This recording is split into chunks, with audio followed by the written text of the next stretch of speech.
Hello, my name is Brenda, and I am a cafe owner and a producer here in Helsinki. I've been living in Finland for about 10 years now.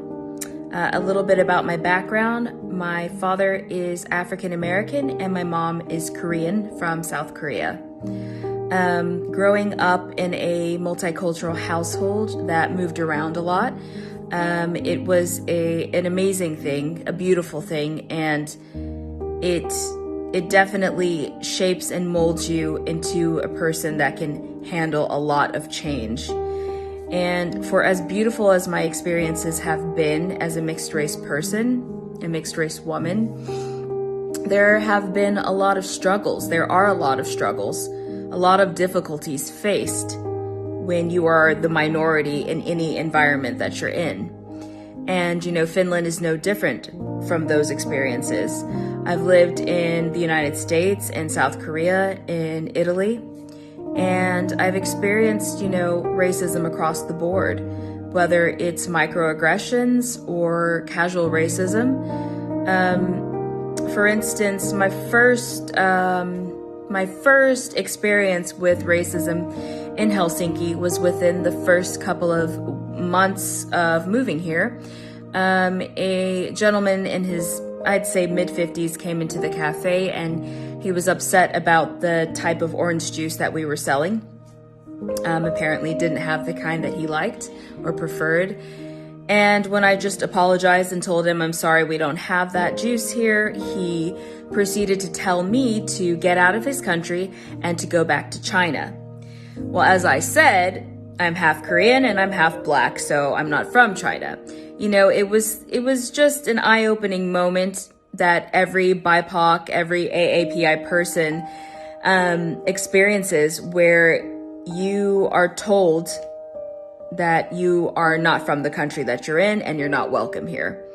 So I try not to let those things weigh me down. And I think that it's more important to focus on how we can change those things. And it starts with unlearning certain behaviors, unlearning the stereotypes that you may have learned. When you are an ally, it is your responsibility to stand up, say something. Your silence is compliance.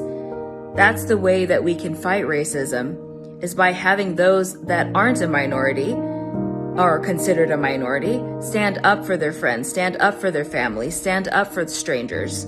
If you see someone being targeted because of their race or because they're different, you should say something. That is the number one way to fight it. And, if there were a racist person standing in front of me right now, I would tell them that there is still time to change.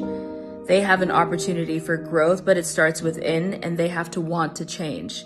You have to unlearn those behaviors. I think that a lot of human behavior is because people are a product of their environment, but we are all capable of change. We're capable of changing.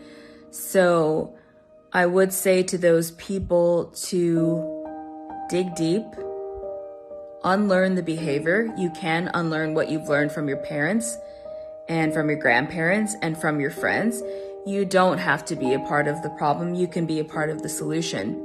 And again, I'll say it, I think what it will take is standing up in every instance of racism, whether it's casual racism at your office, whether it's your best friend making a joke. Say something.